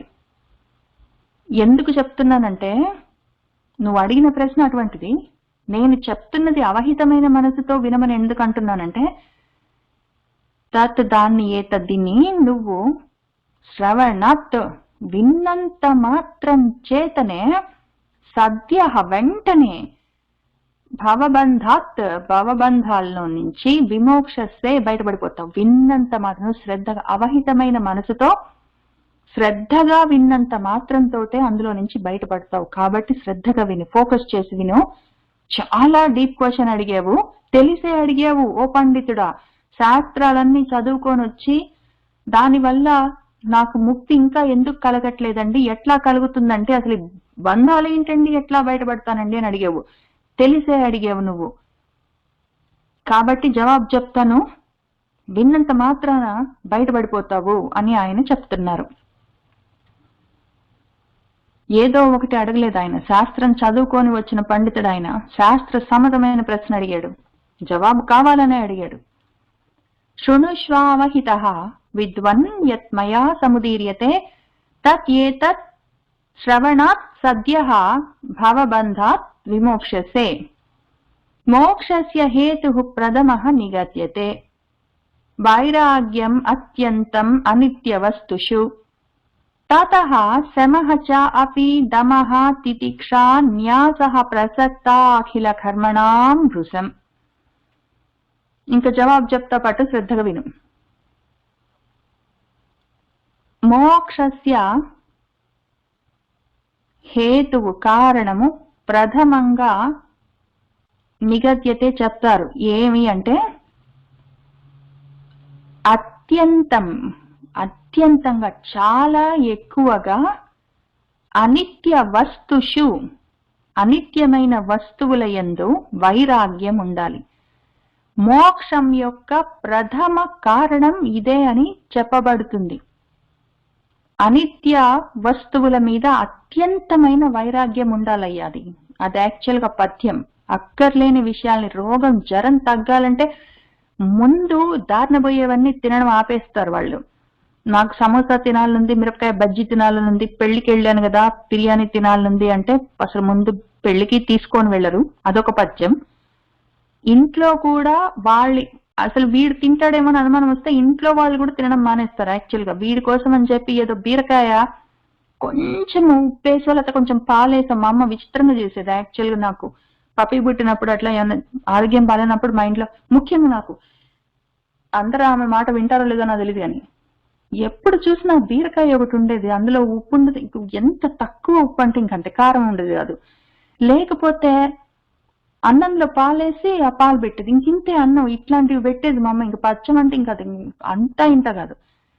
ఆ రకంగా ఒక్కొక్కసారి మా ఇంట్లో కూడా ఒకళ్ళు నా కూతురికి ఆరోగ్యం బాగాలేకపోతే నేను వేరే చేసుకొని తిని మామూలుగా ఉన్నాను కాబట్టి నాకు రోగం లేదు కాబట్టి దానికి మాత్రం వేరేది అట్లా పెట్టేది ఏం లేదు, ఒకటే చేస్తాను. నేను కూడా అదేమి తింటుందో దాని పచ్చానికి పనికొచ్చేది నేను కూడా చప్పది అట్లనే తింటాను. ఎందుకు అంటే ఆరోగ్యం బాగాలేనప్పుడు దానికి అది ఎంత మంచో, బాగున్నా కూడా నాకు అంతే మంచి. అక్కర్లేకుండా స్పైస్లన్నీ ఎందుకు, మామూలు కూడా తినే తక్కువ. అవన్నీ జ్వరం వచ్చినప్పుడు ఎంత చేస్తామో బయటపడాలని, ఆ జ్వరంలో నుంచి బయటపడాలని ఎంత తాపత్రయపడతామో, దారిన పోయేవన్నీ తినకుండా అక్కర్లేని విషయాలకు వెళ్లకుండా ఆ రకంగా అత్యంతమైన అనిత్యమైన వస్తువుల మీద వైరాగ్యం ఉండడం బయటపడడానికి ముందు ఫస్ట్ స్టెప్, ప్రథమ హేతువది, ఫస్ట్ కారణం, ఫస్ట్ విషయం, ఫస్ట్ స్టెప్ అది అని చెప్పబడుతుంది. తతః ఇంకా దాని తర్వాత సెకండ్ స్టెప్ శమః, శమము, మనసు శాంతించి ఉండాలి, ప్రతి దానికి కదిలిపోకూడదు. దాని తర్వాత దమము, ఇంద్రియాలు కూడా ఊరికే తిందామా తిరుగుదామా ఆపేసి కంట్రోల్లో ఉండాలి. తితిక్ష, సహించడము, సహనం ఉండాలి. తర్వాత భృశం, కంప్లీట్ గా అఖిల కర్మణం, అన్ని కర్మల గురించిన ప్రసక్తులు, ఆసక్తులన్నీ న్యాసం చేయాలి, వదిలిపెట్టేయాలి. అన్ని కర్మల, మొత్తం కర్మల గురించిన ప్రసక్తులు, అసలు మనసులో ఆసక్తి, సంఘం కూడా భృశం మొత్తం న్యాసం చేయాలి. ఇవి స్టెప్స్ అయ్యా. ఇంతకీ మరి చేయగలిగితే చెయ్యి. ఇంతకీ స్టెప్స్ ఏంటంటే ఇంకా ఉన్నాయి, ఇక్కడికి అయిపోలేదు, ఇది ముందు చూసుకుందాం, ఇంకా కింద ఉన్నాయి, ఇక్కడికి అయిపోయిందేమో అనుకో నువ్వు లేచి వెళ్ళిపోయే వాకస్తా అని చెప్తున్నారు. మోక్షస్య హేతు ప్రథమః నిగద్యతే, వైరాగ్యం అత్యంతం అనిత్య వస్తుషు, తతః శమః చ అపి దమః తితిక్షా న్యాసః ప్రసక్త అఖిల కర్మణాం భృశం, తతః శృతిః తత్ మననం సతత్వ ధ్యానం చిరం నిత్య నిరంతరం మునేః, తతః అవికల్పం పరమేత్య విద్వాన్ ఇహ ఏవ నిర్వాణ సుఖం సమృచ్ఛతి. అది విషయం. తతః ఇంకా తర్వాత ముందు అత్యంత వైరాగ్యం కావాలి అనిత్య వస్తువులు విషయాల మీద. ఆ తర్వాత శమము, థర్డ్ స్టెప్ దమము, ఫోర్త్ది ఆసక్తి లేకుండా పోవడము. ఈ 4 అయిన తర్వాత ఫిఫ్త్ వన్ తతః, ఆ తర్వాత శృతి, ఏవేవి వింటున్నావో నువ్వు వాటన్నిటిని మననం, తత్ మననం, వాటన్నిటిని మననం చేస్తుండాలి. విని ఊరికే ఉంటే చెవుల్లో పడితే అయిపోలేదు. పైన యాక్చువల్ గా ఆయన నోటితోటి బాహ్య శబ్దాలతోటి నీకు వచ్చేస్తుందా, లోపల మననం చెయ్యొద్దా, ఖననం చెయ్యొద్దా అని ఆయన చెప్పినప్పుడు లలితా సహస్రనామంలో రత్నగ్రైవేయ చింతాక లోలముక్తం అని చెప్పుకున్నాం. ఇప్పుడు నోటితోటి అనడం కూడా కాదు, ఊరికే చెవులతోటి వింటే వచ్చేదేమీ లేదు. ఊరికే వింటే వచ్చేదేం లేదు. చెవులు నా శరీరానికి చెవులు ఉంటాయి, గోడలు ఉంటాయి, ఏం లాభం? గోడలు ఏమైనా మననం చేయగలవా? నేను చేయగలను మననం. కాబట్టి చెవులతో లోపలికి పోయింది, మనసుతో మననం చేయాలి. చేసే మననం దానబోయే సామాన్ల గురించి కాదు, సతత్వ ధ్యానం, ఆత్మతత్వం గురించిన ధ్యానం చెయ్యాలి. ధ్యానం అంటే ఎట్లా ఉండాలి అంటే చిరకాలం ఉండాలి, నిరంతరం, ఉత్త నిరంతరం కాదు, నిత్య నిరంతరం ఉండాలి. ఆ సతత్వ ధ్యానం, ఆ ధ్యానము చిరం నిత్య నిరంతరం ఉండాలి ఓ ముని. తతః, ఆ తర్వాత 6th స్టెప్ ఇది, అవికల్పం పరం. 2 చూద్దాం. ముందు వికల్పాలు ఉంటాయి, సావికల్పాలు, నిర్వికల్పాలని. అవికల్పం అంటే నిర్వికల్పం, పరం ఇందుకు ఇది లాస్ట్ది. పరం అంటే ఇంకా ఫైనల్ అల్టిమేట్ స్టెప్ అవికల్పం లేదా నిర్వికల్పం. దానికన్నా కొంచెం తక్కువది సావికల్పం అనుకోండి. ఆ విధంగా విద్వాంసుడు ఇవన్నీ సాధిస్తే ఇహ ఏవా ఈ లోకంలోనే నిర్వాణ సుఖాన్ని సమృచ్చతి పొందుతాడు. ఏత్య ఇవన్నీ పొందితే ఈ పైన చెప్పుకున్న 6 విషయాలు, అనిత్య వస్తువుల యందు అత్యంత వైరాగ్యం ఒకటి, రెండోది శమము, మూడోది దమము, నాలుగోది తితిక్ష, ఐదోది అక్కర్లేని వస్తువుల మీద ఆసక్తి, 6 తెలుసుకున్నది శృతి విన్నదంతా మననం చేసుకోవడం. ఇవన్నీ చేస్తే తర్వాత చేయవలసింది ఆత్మతత్వం గురించిన నిరంతరమైన చిరకాలం చేయవలసిన ధ్యానం. వీటితోటి ఆ పరమైన చివరి అల్టిమేట్ స్టెప్ అవికల్పం. అసలు మొత్తం మనసు కదలకూడదు. వికల్పం అంటే కదలడం, అవికల్పం అన్నా నిర్వికల్పం అన్నా కదలికలు లేవు, ఇంకా మొత్తం నిలబడిపోయింది మనసు సమాధి స్థితిలాగా. ఆ విధంగా ఉంటే ఏత్య ఆ విధమైన మనస్థితిని పొందితే తర్వాత ఇహ ఏవా ఇదే లోకంలో ఇక్కడే ఎక్కడున్నవాడు అక్కడే, చచ్చిపోయిన తర్వాత కాదు బతికున్నప్పుడే నిర్వాణ సుఖాన్ని మోక్ష సుఖాన్ని సమృచ్చతి గొప్పగా పొందుతాడు అని చెప్తున్నారు. ఇక్కడ ధ్యానం చిరం నిత్య నిరంతరం అనగానే మనకి ఇంకొకటి గుర్తు రావాలి, చదువుకున్నవన్నీ మళ్ళీ గుర్తు రావాలి, వెంటనే అక్కడికి వెళ్ళి చూసుకోవాలి. పతంజలి యోగ సూత్రాల్లో మనం మొదలు పెట్టుకుంటూ ఉన్నప్పుడే సమాధి పాదంలోనే ఫస్టే యోగాన్ని చెప్తాను పట్టు అని ఆయన, యోగం అంటే ఏమి? చిత్త వృత్తులను నిరోధించడమే. చిత్త వృత్తులు, మనసులోని వృత్తుల ఆలోచనల్ని నిరోధించడమే యోగం. దాన్ని ఎట్లా చేయాలి ఏంటి అని చెప్పుకుంటే ఆయన ముందే అసలు ఫస్ట్ స్టార్టింగ్ లో ఆయన చెప్పింది ఏమి అంటే, ఆ నిరోధం ఎట్లా సాధించేది అంటే అభ్యాస వైరాగ్యాభ్యాం తత్ నిరోధ. నిరోధం యోగం అంటే ఏంటి? చిత్త వృత్తులను నిరోధించడం. చిత్త వృత్తుల మనసులో ఆలోచనల్ని, మనసు చేసే పనులన్నిటినీ నిరోధించడం, ఆపేయడం ఏంటి అంటే మళ్ళీ మనసులో కదలికలు లేకుండా ఉండడం. అది సమాధి స్థితి. అందుకే ఇది యోగ సమాధి. అది ఎట్లా సాధించాలి అంటే అభ్యాసం 1, వైరాగ్యం 2. అభ్యాసం వైరాగ్యాలతోటే తత్ దాన్ని నిరోధించడం. ఈ అభ్యాసం వైరాగ్యం ఎంతవరకు చెయ్యాలండి? ముందు మొదలైతే పెట్టిన తర్వాత సహాది దీర్ఘకాలం చెయ్యి, నిరంతరం చెయ్యి. దీర్ఘకాలం అంటే నేను ఒక 20 years నుంచి అట్లా చేస్తున్నానండి అని చెప్తావు. 20 years నుంచి కంటిన్యూస్ గా చేస్తున్నాను అంటే మధ్యలో మా అబ్బాయి పెళ్ళొచ్చింది, నా కూతురు గ్రాడ్యుయేషన్ వచ్చింది, నేను ఇండియాకి వెళ్ళి రావాల్సి వచ్చింది, నాకు ఇంకేంటో పనడ్డం వచ్చింది కాదు. నిరంతరం ఉందా లేదా?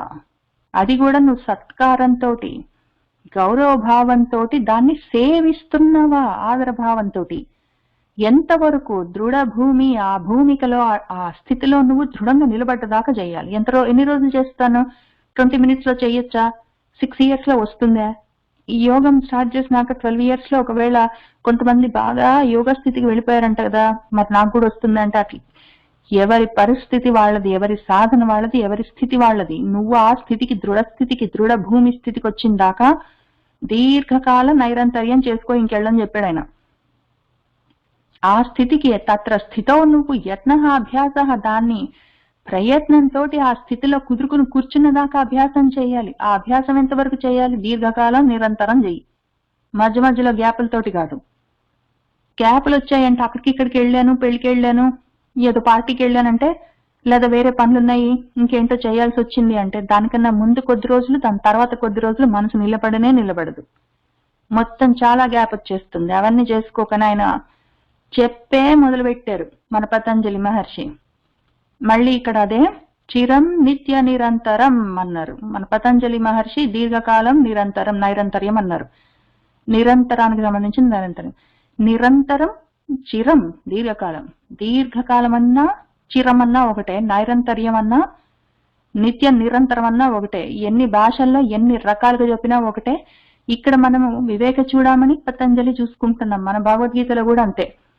అభ్యాస వైరాగ్యేన దాన్ని సాధించొచ్చు అర్జున అని ఆయన భగవద్గీతలో కూడా చెప్పారు. కాబట్టి అట్లా చేసుకొని చెప్తున్నారు.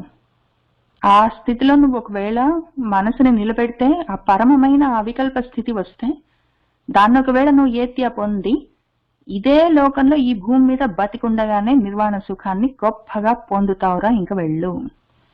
తతః శృతిః తత్ మననం సతత్వ ధ్యానం చిరం నిత్య నిరంతరం మునేః తతః అవికల్పం పరం ఏత్య విద్వాన్ ఇహ ఏవ నిర్వాణ సుఖం సమృచ్ఛతి.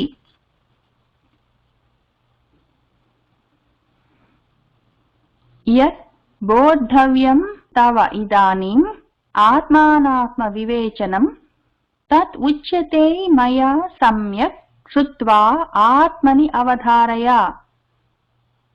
ఇదానీం ఇప్పుడు తవ నీకు ఆత్మానాత్మ వివేచనం ఆత్మానాత్మ వివేకం చెప్తాను పట్టు. మన ప్రశ్నలు ఎక్కడున్నాయి? కహ నామ బంధ ఆయన ఇంకా చెప్పలేదు. కథం ఏషః ఆగతః ఎక్కడి నుంచి వచ్చిందని చెప్పలేదు. ఇంకా అచ్చే ప్రతిష్ఠ ఏంటో కూడా ఆయన ఇంకా చెప్పలేదు. దానికి ఆధారం ఏంటి, దేని మీద ఆధారపడి ఇవన్నీ ఉంటాయని బంధాలు. ఇప్పుడు కథం విమోక్షం మోక్షం ఓకే బయట ఎట్లా పడాలి అన్న 4వ క్వశ్చన్కి ఆయన ఇంతవరకు చెప్పాడు. అందులోంచి ఎట్లా బయటపడాలి అంటే పైన చెప్పిన విషయాలు ఇంతవరకు. ఎట్లా బయటపడాలి అంటే మోక్షస్య హేతు ప్రథమం నుంచి ఈ విధంగా నిర్వాణ సుఖంను నువ్వు సమృచ్ఛతి పొందుతాడు వాడు ఆజ్ఞ చేసిన వాడని. కాబట్టి కొంతవరకు ఆయన విమోక్షం కథం చెప్పాడు, బయటపడ్డం ఎట్లా.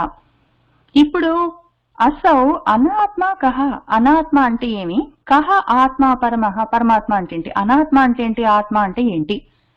కహ అనాత్మ కహ ఆత్మ, ఆత్మ అనాత్మలు అంటే ఏంటి. తయోహో వివేకం కథం, ఆ రెండింటికి తేడా ఏంటి, వాటిని వివేకం విభజించుకొని వేరు చేసి చూసుకోవడం ఎట్లా అని అడిగాడు కదా. వీటికి సంబంధించి ఏమైనా చెప్తున్నాడేమో. ఇదానీ ఇప్పుడు తవ నీకు ఆత్మ అనాత్మ వివేచనం చెప్తా పట్టు. ఈ క్వశ్చన్ తయోహో వివేక కథం. యత్ బోద్ధవ్యం ఏది తెలుసుకోవలసి ఉందో దాన్ని నీకు నేను చెప్తాను, ఏది నేను చెప్పవలసి ఉందో అది చెప్తాను. తత్ అది మయా నా చేత ఉచ్యతే చెప్పబడుతున్న దాన్ని నువ్వు మాత్రము సమ్యక్ కంప్లీట్ గా జాగ్రత్తగా ఫోకస్డ్ గా శృత్వా విని దాన్ని ఆత్మని నీ బుద్ధిలో అవధారయ పట్టుకో. నేను చెప్పేదాన్ని సమ్యక్ మొత్తం విన్ను, చెప్పింది చెప్పినట్టు విను. సగం సగం వినడం, నీకు అర్థమైనట్టు వినడం కాదు, కొంచెం కొంచెం వినడము, డిస్ట్రాక్ట్ అవుతూ వినడం కాదు. సమ్యక్ శృత్వ మొత్తము జాగ్రత్తగా కంప్లీట్ గా విను. సగం విని అందులో క్వశ్చన్స్ అడగడం అవన్నీ మొదలు పెట్టకు. సగం విని ఇంక నీకు మొత్తం అర్థమైపోయిందని నాతో డిస్కషన్ మొదలు పెట్టకు. సమ్యక్ శృత్వ నేను చెప్పేది కంప్లీట్ గా విను. ఫస్ట్ విన్న తర్వాత విన్నది విన్నట్టు అయథావత్గా రకరకాలుగా మార్పులతోటి వ్యతిరేకంగా నేను ఒకటి చెప్తే నీకోటి అర్థం అవడం ఇట్లాంటివన్నీ కాకుండా చెప్పిన దాన్ని చెప్పినట్టు యథాతథంగా యథావత్తుగా ఆత్మని నీ మనసులో బుద్ధిలో అవధారయ ధరించి పట్టుకో అని ఆయన చెప్తున్నారు. యత్ బోద్ధవ్యం తవ ఇదానీం ఆత్మానాత్మ వివేచనం తత్ ఉచ్యతే మయా సమ్యక్ శృత్వా ఆత్మని అవధారయ. ఇంకా పట్టు చెప్తా. ఇప్పుడు ముందు అనాత్మ చెప్తా పట్టు. ముందు అనాత్మ చూసుకుందాం. అనాత్మ ఈజీ, బికాజ్ ఎక్కడ పడితే అక్కడ కనిపిస్తుంది. ప్రతిదీ అనాత్మ స్వరూపమే, ఎక్కడ చూసినా అనాత్మలే ఉంటాయి. అన్ని రూపాలు, కొడుకులు, కూతుర్లు, భార్యలు, భర్తలు, ఉద్యోగాలు, కార్లు, ఇళ్ళు, కంప్యూటర్లు, ఈ వివేక చూడమన్న పుస్తకం, ఆ చెప్తున్న నేను, ఆ చెప్తున్న వాడు శంకర్ల వారు, ప్రతిదీ అనాత్మ వస్తువే. ముందు ఇది తెలుసుకోవడం ఈజీ. కళ్ళకు కనిపిస్తున్నది నువ్వు తాకగలిగింది, నువ్వు వినగలిగింది, చూడగలిగింది, దాని గురించి మాట్లాడగలిగింది, ఇవన్నీ ఆలోచించగలిగి, ఇవన్నీ నీకు తెలిసిన విషయాలు కాబట్టి ఈజీ వాటిని ఐడెంటిఫై చేయడం. ముందు అనాత్మ ఐడెంటిఫై చేయగలిగిన ఐడెంటిఫైయబుల్ ఆబ్జెక్ట్స్ ముందు చూసుకుందాం. వాటిని ఏం చేద్దామో చూద్దాం ఫస్ట్. తర్వాత ఆత్మ సంగతికి వెళ్దాం. అది కనిపించదు, వినిపించదు, తెలియదు, అది అర్థం కాదు, అగ్రాహ్యం, అచింత్యం, అట్లాంటి వస్తువులు తర్వాత చూద్దాం. ఇప్పుడు ముందు గ్రాహ్యం, చింత్యం, శ్రావ్యం అయినవి ఏమున్నాయో అవి ముందు ఐడెంటిఫై చేద్దామని అవి చెప్తున్నారు ఆయన. ముందు వీటిల్లో కూడా ఏదో నా కూతురు, నా కొడుకు, వాడు వీడు, ఉద్యోగము, నాకు తెలిసిన వాళ్ళు, ఈ వివేక చూడమని అది చెప్పిన శంకరాచార్య, ఇవన్నీ పక్కన పెడదాం. ముందు నీ సంగతి నువ్వు చూసుకొని, శరీరం ఒకటి ఉంది కదా, అక్కడి నుంచి మొదలు పెడతాం. అహం మనం మొదలు పెడతాం పట్టు. మజ్జా అస్థి మేధః ఫల రక్త చర్మ త్వక్ ఆహ్వయైః ధాతుభిః ఏభిః అన్వితం పాద ఊరు వక్ష భుజ పృష్ఠ మస్తకైః అంగైః ఉపాంగైః ఉపయుక్తం ఏతత్ అహం మమ ఇతి ప్రథితం శరీరం మోహాస్పదం స్థూలం ఇతి ఈర్యతే బుధైః. ముందు చూద్దాం పట్టు. మజ్జ, మజ్జ అంటే బోన్స్ మధ్యలో ఉండేది. అస్థి ఎముకలు బోన్స్, మేధ కొవ్వు, ఫలం మాంసం, రక్తం చర్మం, ఆ చర్మం వెనకాల అది త్వక్, 2 లేయర్స్, అది ఒకటి స్థూలం ఒకటి సూక్ష్మ నాలువర్లో. తర్వాత ఇవన్నీ ఆహ్వయైహి పేర్లతోటి ఉన్నవన్నీ, ఏభిహి ధాతుభిహి ఇవన్నీ ధాతువులతో అన్వితం కూడి ఉన్నాయి. 7 ధాతువులు ఉంటాయి. మజ్జ అస్థి మేధ ఫల రక్త చర్మ త్వక్ 7 ధాతువులతోటి ఉంటాయి.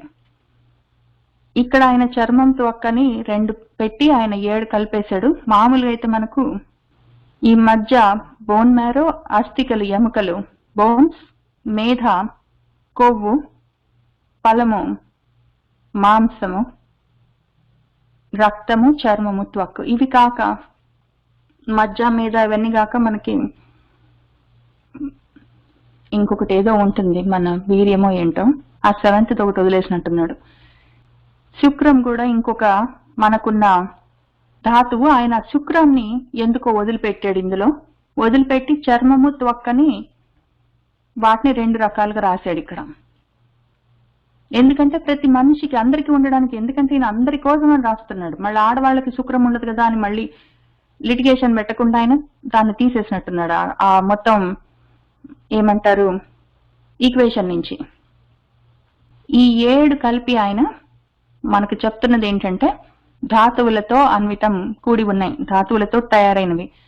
ఇవి కాక మన శరీరానికి పాదాలు, కాళ్ళు, ఊరువులు, తొడలు, వక్షము వక్షస్థలము, భుజము, పృష్ఠ భాగము కింద వెనుక భాగము, మస్తకము తల, ఇవన్నీ ఉంటాయి. పాద ఊరు వక్ష భుజ పృష్ఠ మస్తకాలు.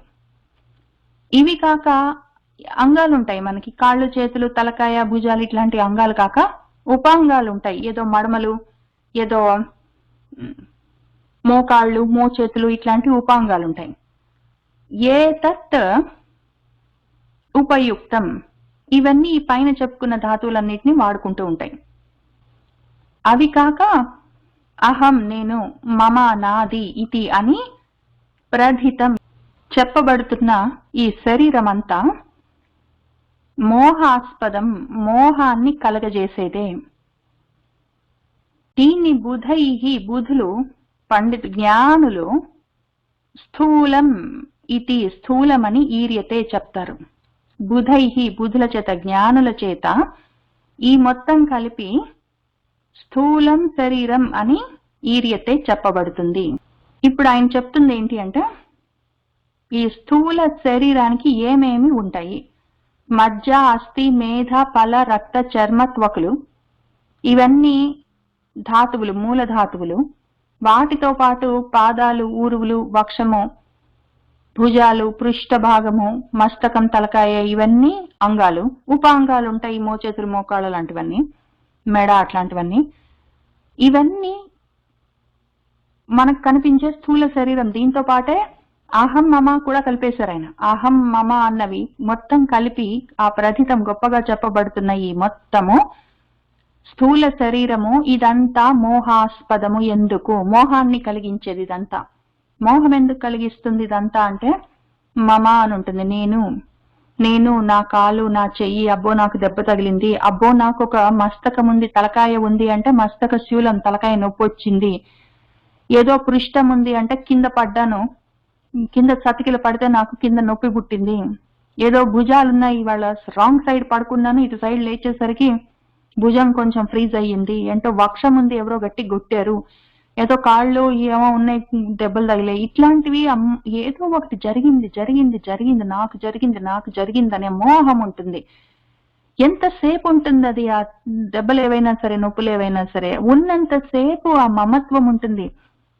దానితో తాదాత్మ్యత ఉంటుంది. ఆ తాదాత్మ్య స్థితిలో, మమత్వ స్థితిలో అయ్యో నాకేమో జరిగింది, లేకపోతే నా వాళ్ళు.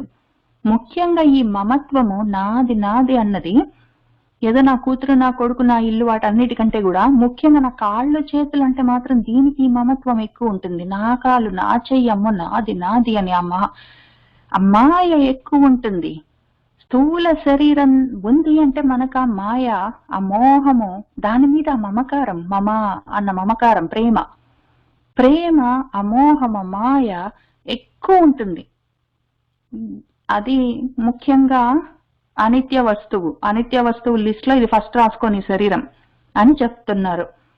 మజ్జ, అస్థి, మేధ, పల, రక్త, చర్మ, త్వక్, ఆహ్వయైః ధాతుభిః ఏభిః అన్వితం పాద, ఉరు, వక్ష, భుజ, పృష్ఠ, మస్తకైః అంగైః ఉపాంగైః ఉపయుక్తం ఏతత్ అహం మమ ఇతి ప్రథితం శరీరం మోహాస్పదం స్థూలం ఇతి ఈర్యతే బుధైః.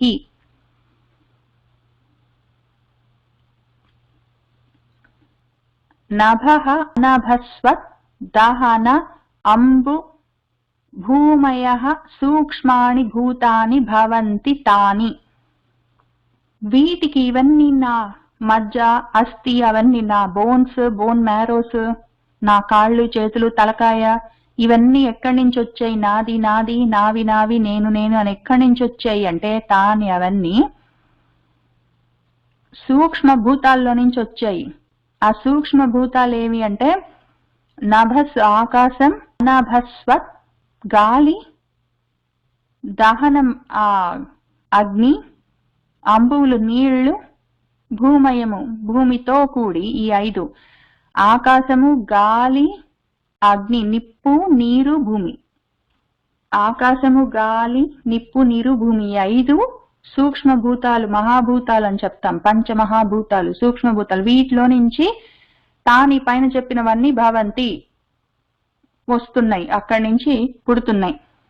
నభః నభస్వత్ దహన అంబు భూమయః సూక్ష్మాని భూతాని భవంతి తాని పరస్పరాంతైః మిలితాని భూత్వా స్థూలాని చ స్థూల శరీర హేతవః మాత్రాః తదీయాః విషయాః భవంతి శబ్దాదయః పంచ సుఖాయ భోక్తుః. ఇంక వీటిలో నుంచి ఏమొచ్చాయి అంటే ఈ పైన చెప్పిన 5 పంచమహాభూతాలు, సూక్ష్మభూతాలు పరస్పర అంశాలతోటి ఇప్పుడు మన శరీరం ఏదో గాలి నిప్పుతోటి కలిసి ఉంటుంది, ఏదో ఆకాశము గాలితోటి కలిసి ఉంటుంది, ఏదో భూమి నీళ్లతోటి కలిసి ఉంటుంది, ఒక్కొక్కసారి భూమి నీళ్లతోటి అగ్నితోటి కలిసి ఉంటుంది. అట్లా ఒకదానితో ఒకటి పరస్పర అంశాలతోటి అవి మిలితాన్ని కలిసి ఉంటాయి. యాక్చువల్ గా ఏ అంశాలతోటి ఎంత పర్సంటేజ్ తోటి ఇవన్నీ ఎట్లా కలిసి ఉంటాయని మనకు వేదాల్లో రాసున్నారు. తైత్రీయోపనిషత్తు మొదలైన ఉపనిషత్తులో వాటిని రాసి పెట్టారు. ఎంతెంత అంశాలతో, ఏ భాగాలతో అవి పరస్పరంగా ఎట్లా ఆ భూతాలన్నీ కలిసాయని. అవన్నీ ఆ రకంగా ఉన్న కలయికలతోటి, రకరకాల కాంబినేషన్స్ తోటి ఈ స్థూలాని భూత్వా స్థూల శరీరాలన్నీ తయారవుతాయి. అసలు యాక్చువల్ గా మనకు కనిపించే గాలి, మన భూమి, ఇవి కూడా స్థూలంగా ఉన్న శరీరాలు. భూమి కూడా స్థూలంగా ఉంది. దాంట్లో కూడా మళ్ళీ భూమి అన్న ఒక సూక్ష్మమైన విషయం ఉంటుంది. గాలి కూడా మనకు స్థూలంగా తెలుస్తుంది, మనం తాకుతాం దాన్ని. కానీ దానికన్నా కూడా సూక్ష్మంగా ఒక దాని యాక్చువల్ విషయం ఉంటుంది.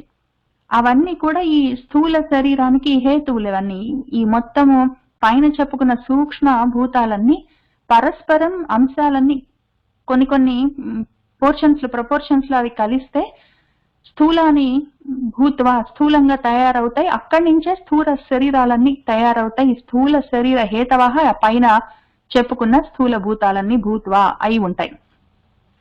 ఈ వీటిలో నుంచి పైగా స్థూల శరీరాల్లో మనకు కళ్ళు, చెవులు, కాళ్ళు, చేతులను ఏవో చెప్పుకున్నాము. వాటికి ఆ కళ్ళు, ముక్కు, నోరు, చెవులు, చర్మం, వీటికి తదీయాః వీటి నుంచే ఈ మాత్రలన్నీ వస్తాయి. తన్మాత్రలు అంటాం మనము. చూసే శక్తి, వినే శక్తి అని మాత్రలు, తన్మాత్రలు. ఆ విషయాలన్నీ ఎటువంటివి? ఒక పంచ శబ్దాదయ 5 శబ్దము, రసము, రూపము, గంధము, స్పర్శ అన్న 5 తన్మాత్రలు